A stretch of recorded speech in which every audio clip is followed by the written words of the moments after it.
नमस्कार, मैं भराज और आप देख रहे हैं द भारत नाउ।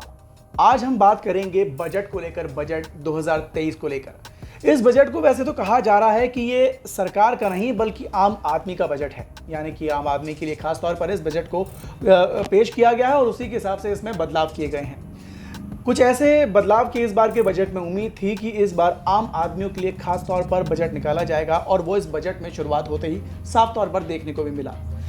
खास तौर पर ये बजट अगर देखा जाए तो ये 2024 के चुनाव की एक तरीके से झलक देखी जा रही है कि किस तरह से आम आदमी को साधने के लिए, आम जनता को साधने के लिए केंद्र सरकार ने इस बजट के जरिए एक तीर से एक नहीं, दो नहीं, तीन नहीं बल्कि कई निशाने छोड़े हैं। तो आइए बात करते हैं। इस वक्त हमारे साथ जुड़े हैं अर्थशास्त्र के जाने माने जो शख्सियत हैं, जो हमारे को जो अर्थशास्त्र से जुड़े काफ़ी ज़्यादा शरद कोहली जी हमारे साथ जुड़े हुए हैं, जो कि प्रोफेसर भी रह चुके हैं।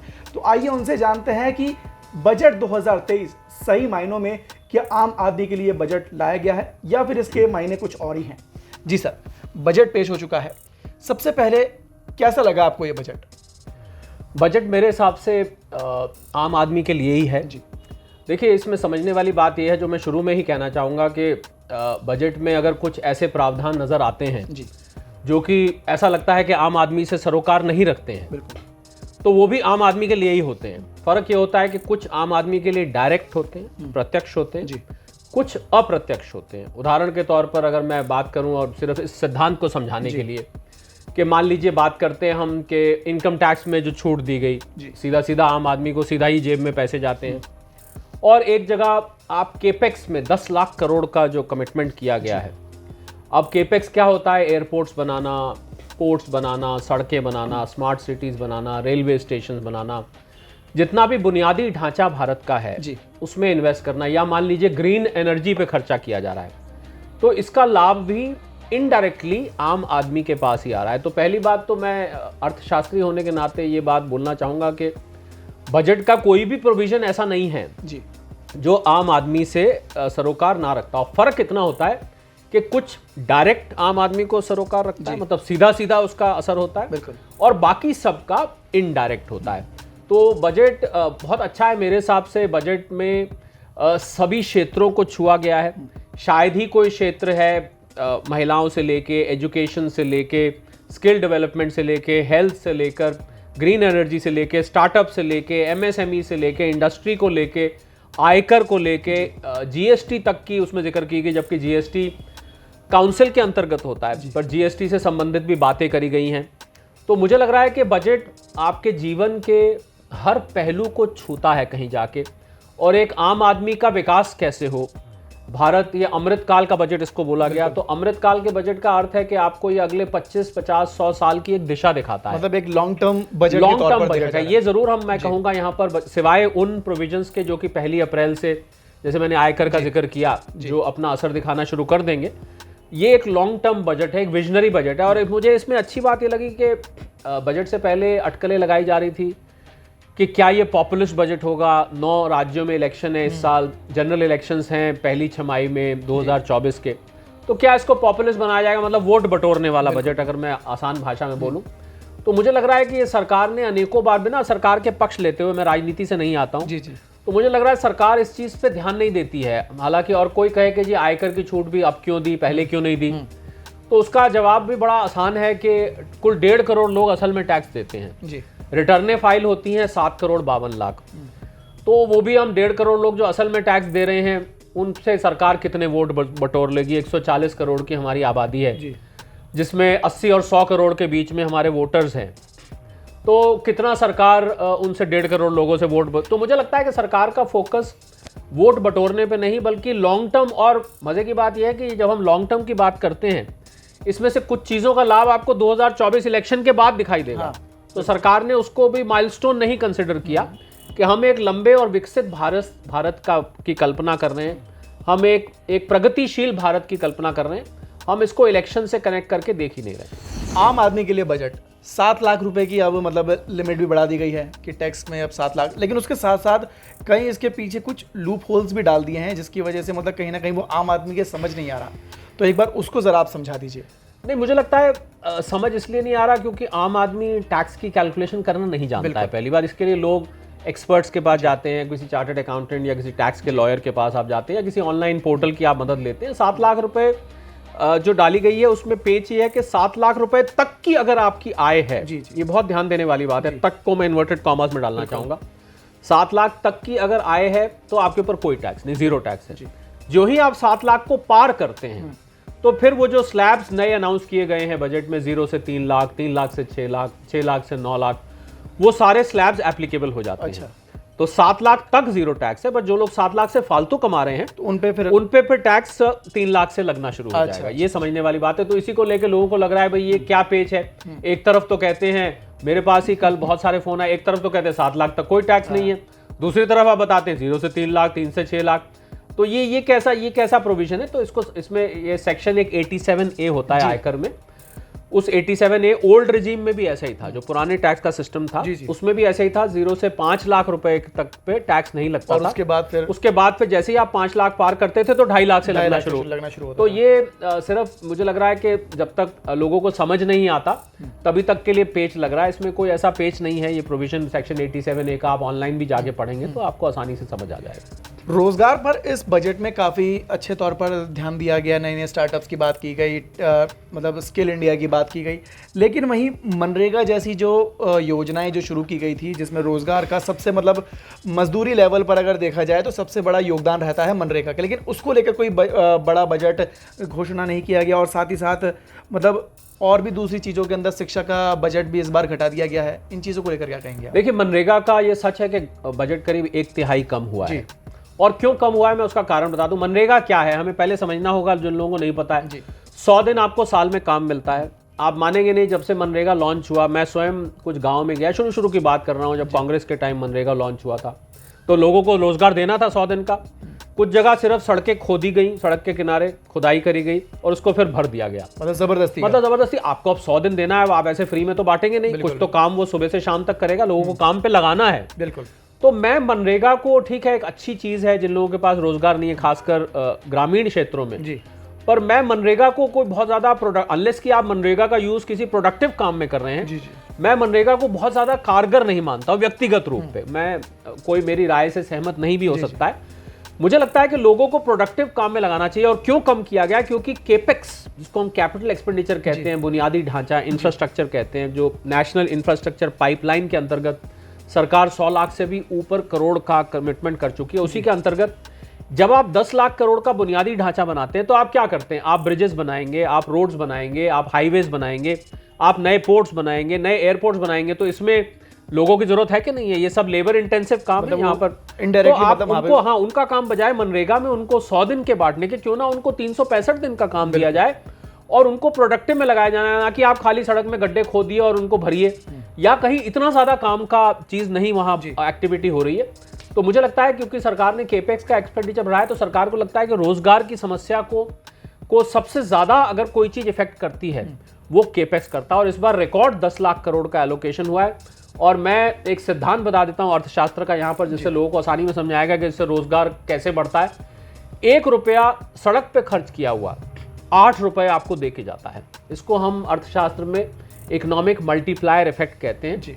मतलब आप जब एक सड़क बनाते हैं तो आप सोचिए कि बच्चे स्कूल जाना शुरू हो जाते हैं, वहाँ पर कारें दौड़ने लग जाती हैं, वहाँ पर दुकानें बिजनेस आ जाते हैं, लोगों के घर में आना जाना बढ़ जाता है, वहाँ पर फसल को आने जाने में आसानी होती है। 8 टाइम्स मल्टीप्लायर इफेक्ट इकोनॉमिक होता है। और इसका आपको एग्जाम्पल देखना है तो जहाँ भी हाईवेज बने हैं आप वहाँ देख लीजिए। मैं एक उदाहरण दे देता हूँ हल्का सा, जिससे लोगों को और आसानी समझ में आ जाएगा। ये बहुत ज़रूरी एस्पेक्ट है बजट का, इसलिए मैं इस पर थोड़ा सा लंबा जवाब दे रहा हूँ। एक दिल्ली में एयरपोर्ट है, पालम एयरपोर्ट, हम सब जानते हैं। गुड़गांव को भी हम जानते हैं। हम जानते हैं कुछ साल पहले दिल्ली के पास एक द्वारिका नाम की एक नगरी बसी।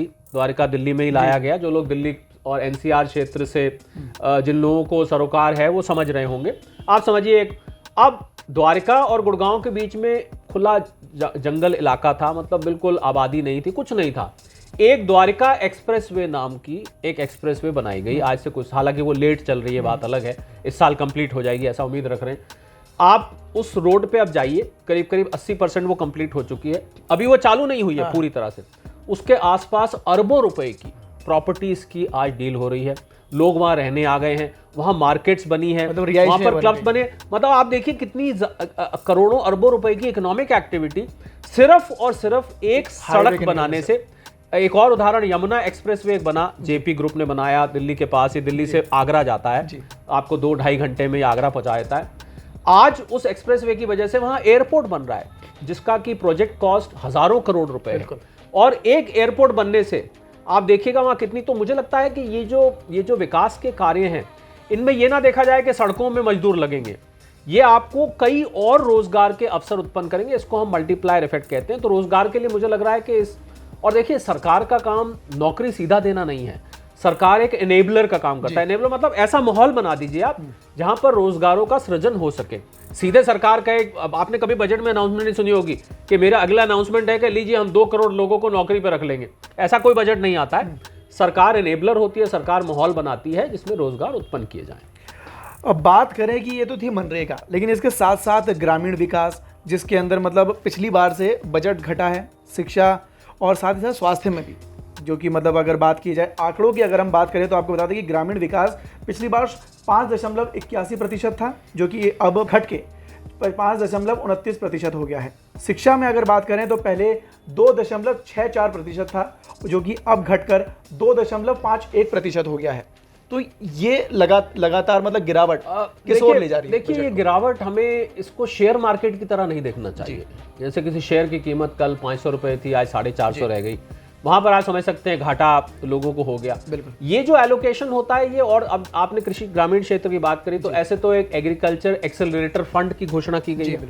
वो एग्री स्टार्टअप शुरू करेगा, वो लोगों को नौकरी देगा, लोगों को एग्री टेक में, जिसको हम एग्रीकल्चर टेक्नोलॉजी बोलते हैं, उसमें नए नए रिसर्च निकल के सामने आएंगे, नए नए प्रोजेक्ट लगेंगे, तो वहां से कृषि क्षेत्र को फायदा होगा। कई बार सीधा एलोकेशन से नहीं, आपको इनडायरेक्ट एलोकेशन से फायदा होगा। बाकी ये सच है कि अगर एजुकेशन जैसे क्षेत्रों में, हेल्थ जैसे क्षेत्रों में सरकार का एलोकेशन बढ़ना चाहिए। बिल्कुल। और ये ऐसे कोविड ने हमको बहुत कुछ सिखाया है और ये बताया है कि आपका हेल्थ इंफ्रास्ट्रक्चर मजबूत होना चाहिए किसी भी परिस्थिति का सामना करने के लिए। इस बात से मैं सहमत हूँ।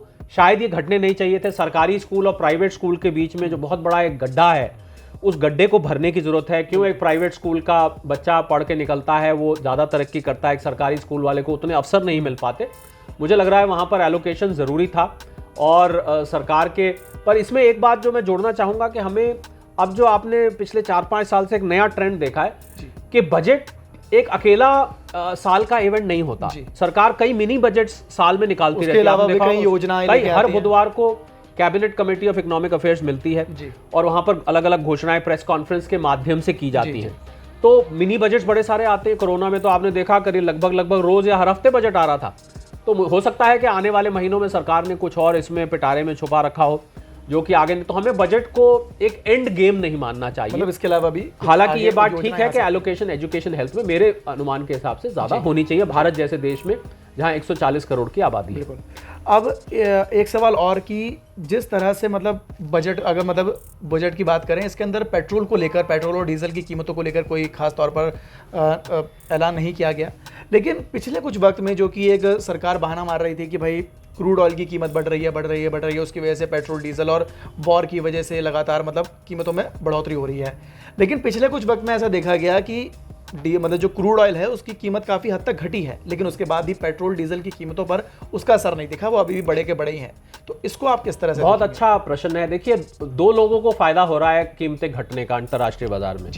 या तो ऑयल मार्केटिंग कंपनीज फायदा उठाती हैं, उनका मुनाफा बढ़ता है, या सरकार के खाते में सेंट्रल एक्साइज, हम जानते हैं जीएसटी के अंतर्गत नहीं है। और एक चीज और मैं कहना चाहूंगा कि उनका कहना है कि वो उस पैसे को बचाकर, मतलब जो क्रूड ऑयल, मैं उसी पे आ रहा था, मतलब उसको पब्लिक वेलफेयर के लिए मैं उसी पे आ रहा था। तो वैट राज्य सरकारें लगाती हैं। ये सच है कि जब पेट्रोल की, एक समय तो ऐसा था कोरोना में 0 से नीचे चला गया था क्रूड ऑयल, तो तब भी हमें पेट्रोल तो 60-70 रुपए उस टाइम भी मिल रहा था, नीचे नहीं गया। तो सरकार ने, मुझे लगता है कि इसको एक आसान टैक्स कलेक्ट करने का जरिया बनाया। जितनी बार आप पेट्रोल पंप जाएं, बहुत आसान है। आपने तो अपनी टंकी भरवाई या 5 लीटर 10 लीटर, तो सरकार के खाते में एक समय तो 31-32 रुपए प्रति लीटर डीजल पर जो टोटल पेट्रोल डीजल पर जो टोटल वैट सेंट्रल एक्साइज आ रहा था वो, उसके अलावा राज्य सरकारों का अलग करीब 60% से ज्यादा कंट्रीब्यूशन टैक्सेस का था। तो ये सच है कि राज्य सरकारों ने भी, केंद्र सरकारों ने भी इसको टैक्स कलेक्ट करने का एक आसान तरीका बनाया। और पिछले 8 साल में मैं आपको आंकड़ा देता हूं, करीब 27 लाख रुपए के आसपास, करोड़ के आसपास केंद्र सरकार ने कलेक्शन करी है एक्साइज की इस माध्यम से। अब आपने जो दूसरी बात कही, मैं उसी पे आ रहा था। सरकार का कहना यह है कि हम इस पैसे को, ये सच है एक जेब से लेके दूसरी जेब में जा रहा है, आपकी इस जेब से, पर हम इसको हम एक विकसित देश की कल्पना कर रहे हैं। इतनी सारी वेलफेयर स्कीम्स चल रही हैं, कोविड की वैक्सीन फ्री लगाई गई, 200 करोड़ से ऊपर वैक्सीन की डोजेज लग चुकी हैं, बाद में तो सारी शुरू में पैसे हुए, उसके बाद सारी फ्री लगी हैं। अनेकों वेलफेयर, टोटल सरकार की मैं स्कीम्स गिन रहा था, 740 के करीब मेरी गिनती में आई, शायद मैंने कुछ और छोड़ दी होंगी। तो सरकार का कहना है इतनी सारी वेलफेयर स्कीम्स चला रहे हैं हम, इतनी सारी सरकार डेवलपमेंट स्कीम चला रहे हैं, तो उसका पैसा कहीं से तो आएगा ऐसे समय में जब टैक्स की कलेक्शन नहीं है। तो सरकार का ये कहना है। बाकी मेरा ये मानना है क्योंकि पेट्रोल डीजल की कीमतें महंगाई को बढ़ावा देती हैं, तो इसलिए अब अगर ऑयल मार्केटिंग कंपनीज का वो जो घाटा हुआ था वो अगर भरपाई उसकी हो गई, और पीछे माननीय जो पेट्रोलियम मंत्री हैं हरदीप पुरी जी, उन्होंने बयान भी दिया कि अब हम उनसे अनुरोध करेंगे भाई आपकी भरपाई हो गई है तो अब आप पेट्रोल डीजल के रेट कम करिए। मुझे आम आदमी के लिए तो कहीं ना कहीं बहुत परेशानी की मुझे ऐसा उम्मीद लग रही है कि इस साल, क्योंकि 9 राज्यों में इलेक्शन है और सेंट्रल इलेक्शन भी, अगर क्रूड ऑयल की कीमतें इससे ऊपर, हालांकि बहुत वॉलेटाइल है, 78 और 90 डॉलर के बीच में लगातार ऊपर नीचे जाती रहती है, अगर ये नियंत्रण में रही तो शायद आपको आने वाले समय में पेट्रोल डीजल की कीमतें कम होती दिखेंगी। बाकी ये इतना बजट में इसकी इतनी चर्चा नहीं होती, क्योंकि तो साल भर, मतलब इसकी तो वैसे ही साल भर चर्चा रहती है। जब तक ये जीएसटी में नहीं आता, मुझे लग रहा है ये समस्या बनी। तो वैसे जीएसटी में आना चाहिए, इसको क्यों नहीं ला रही सरकार? बिल्कुल इसलिए नहीं ला रही है क्योंकि बहुत बड़ा राजस्व यहाँ से आता है। अगर जीएसटी में आता है तो आपके जवाब का तो सीधा उत्तर है, अगर आज जीएसटी में आता है तो 20-25 रुपए इस पे सीधा एकदम से कम हो जाएगा। अच्छा, तो इतना फर्क ये टैक्सेस में से जाएगा, तो उधर राज्य सरकारों की इनकम गिर जाएगी, रेवेन्यू गिर जाएगा, और राज्य सरकारें बहुत सारी तो बिल्कुल बॉर्डर पे बैठी हुई हैं, उनके यहाँ कई बार तो तनख्वाह देने के भी पैसे नहीं होते, और इधर केंद्र सरकार का राजस्व गिर जाएगा। तो मुझे लग रहा है कि राज्य और केंद्रों को मिलके इस पे सोचना पड़ेगा कि क्या हम पेट्रोल डीजल के टैक्सेस के अलावा कोई और विकल्प निकाल सकते हैं, तभी ये आपको कम होती दिखेंगी। फिलहाल क्रूड ऑयल की प्राइसेस कम हुई तो ऑयल मार्केटिंग कंपनीज भले ही इसको थोड़ा बहुत शायद कम करें। टैक्स स्लैब्स के अंदर जो सबसे ज्यादा इंटरेस्ट रेट जो माना जा रहा था 40%, मतलब पूरी दुनिया में शायद वो सबसे ज्यादा था जी, उसे घटाकर 30% कर दिया गया है। इसे आप कितनी बड़ी उपलब्धि मानते हैं? देखिए, सबसे जो ज्यादा रेट था वो 42.7% के आसपास था। उसमें जो सरचार्ज लगता था 39% अमीर लोगों पे, 5 करोड़ से जिसकी ऊपर इनकम होती थी, उसको घटा के अब वो नेट टैक्स रेट 39% आ गया है, 42.74 से 39 आ गया है, क्योंकि सरकार के ऊपर ये इल्जाम लगते थे कि 42-43% दुनिया में सबसे हाईएस्ट टैक्स रेट्स में से है। उसकी वजह से नुकसान ये हो रहा था कि जो देश के अमीर हैं 5 करोड़ से ऊपर वाले, वो लोग देश छोड़ के, एक ऐसा वीज़ा होता है जिसमें आप इन्वेस्ट करके वीज़ा ले सकते हैं। अमेरिका, यूके में ये सुविधा है कि आप वहाँ 8-10 करोड़ लगाइए, आपको वो तुरंत वीज़ा मिल जाता है। वो लोग देश छोड़ के जा रहे थे, इसको हम इकोनॉमिक इरोजन कहते हैं। तो यहाँ ऐसे लोग जा रहे थे जो कि औरों को नौकरी दे सकते हैं, ऐसे लोग जा रहे थे जो टैक्स देते हैं, तो इसलिए उनके ऊपर थोड़ा सा भार घटाया गया है। पर इसको घटाने से पहले उन्होंने ध्यान रखा कि उन पे ये इल्ज़ाम ना लगे कि अमीरों की सरकार है, सूट बूट की सरकार है, वगैरह वगैरह जो बातें चलती हैं। पहले उन्होंने मिडिल क्लास को रिलीफ दिया, जो जिस न्यू टैक्स रिजीम की बात कर रहे हैं, फिर उन्होंने उसकी बात करी। तो इस वजह से इसको घटाया गया कि हम ऐसी कंट्री की बदनामी नहीं लेना चाहते, ऐसा नाम नहीं अपने सिर पे चिपकाना चाहते कि भारत में अमीरों पे दुनिया में सबसे ज़्यादा टैक्स लगाया जाता है। क्या इस बजट से जो आम आदमी के ऊपर जो एक तरीके से महंगाई डायन जैसे हम कहते हैं, उसका क्या प्रकोप थोड़ा कम होगा? देखिए, महंगाई पहले ही थोड़ी नियंत्रण में आ चुकी है, 6 से नीचे चली गई। जो आरबीआई का बैंड है 2 से 6% का, मुझे लग रहा है आने वाले समय में ये और कम होगी। सरकार ने सप्लाई चेन डिसरप्शंस को ठीक किया है, इंपोर्ट ड्यूटीज घटाई हैं, कुछ ज़रूरी सामान पे एक्सपोर्ट पे रिस्ट्रिक्शंस लगाए थे, बहुत सारे कदम उठाए गए हैं, और उसी की वजह, और आरबीआई ने जो रेपो रेट बढ़ाया उसका भी असर दिख रहा है। तो मुझे लग रहा है कि महंगाई अब आगे, क्योंकि दुनिया भर में मंदी की आहट हो रही है, तो मुझे लग रहा है कि अब महंगाई अब पहले वाले स्तर पर मुझे नहीं जाती दिख रही। हाँ, कहीं और युद्ध छिड़ जाए, कहीं और जियोपॉलिटिकल टेंशन पैदा हो जाए तो बात अलग है, फिर तो एकदम तस्वीर एकदम बदल जाएगी। पर अगर जो स्टेटस आज बना हुआ है, अगर ये परिस्थिति बनी रहती है, तो मुझे नहीं लगता कि महंगाई अब इससे ऊपर जाएगी आने वाले समय में। आरबीआई की भी यही प्रोजेक्शन है, आपको इस साल के मिडिल तक महंगाई लगभग 5% या उससे नीचे सीपीआई जिसको हम कहते हैं, होलसेल प्राइस इंडेक्स, आपने देखा पहले ही काफ़ी नीचे आ गई है, वो आती दिखाई देगी। एक कम से कम शब्दों में, क्या आप मानते हैं कि ये बजट आम आदमी के लिए है? मैं मानता हूं, और जो मैंने शुरू में बात कही थी उसी से मैं अंत भी करूंगा कि आपको, जिन लोगों को ऐसा लगता है, बिना सरकार की तरफदारी करे, जिन लोगों को ये लगता है कि ये इससे भैया हमारा क्या लेना, 10 लाख करोड़ आप खर्च कर रहे हो, जी। पुल बना रहे हो, रेलवे स्टेशन बना रहे हो। तो मुझे लोगों को ये समझना चाहिए कि देश का विकास लोगों का विकास है। ये देश लोगों को मिला के बनता है। ऐसा जो लोग सोचते हैं उनका देश अलग है और देश के सिटीजन्स नागरिक अलग हैं, ऐसा मैं समझता हूँ हमारा सोचना ठीक नहीं है। देश और नागरिक एक ही है। नागरिकों को मिला के तो जो भी विकास की योजना है और जहां लंबे दीर्घ काल का आपको बेनिफिट दिखता है वो भी अल्टीमेटली लोगों को ही मिलेगा। आज अगर सड़कें अच्छी हैं, रेलवे स्टेशन अच्छे हैं, एयरपोर्ट अच्छे हैं, तो लोग जब उसमें जाते हैं, जब उसको एक्सपीरियंस करते हैं तो वहां जाकर खुश होते हैं। शुक्र है हमारे देश में भी कुछ ढंग का बनाया। ये मुंह से निकलता है शुक्र है ये सड़क अच्छी बनाई यार, आज हम 2 घंटे में पहुंच जाते हैं, पहले 5 घंटे लगते थे। तो बिल्कुल आम आदमी के लिए है। और जो टैक्स के प्रोविजंस है वो तो सीधा सीधा आपके जेब में पैसा आएगा 1 अप्रैल के बाद। बिल्कुल बिल्कुल। तो ये थे हमारे साथ अर्थशास्त्री शरद कोहली जी, और उन्होंने बताया कितने आसान तरीके से और कितने मतलब सरल भाव से इन्होंने बताया कि किस तरह से ये बजट पूरी तरह से आम आदमी के लिए लाया गया है और आम आदमी का ही ये बजट है। तो फिलहाल के लिए इस वीडियो में सिर्फ इतना ही, और सर आपका हमारे साथ जुड़ने के लिए बहुत बहुत धन्यवाद। Thank you. तो इस वीडियो में फिलहाल के लिए सिर्फ इतना ही। ऐसी ही तमाम जानकारियों के लिए और ऐसे ही तमाम शख्सियतों से मिलने के लिए देखते रहें द भारत नाउ। धन्यवाद।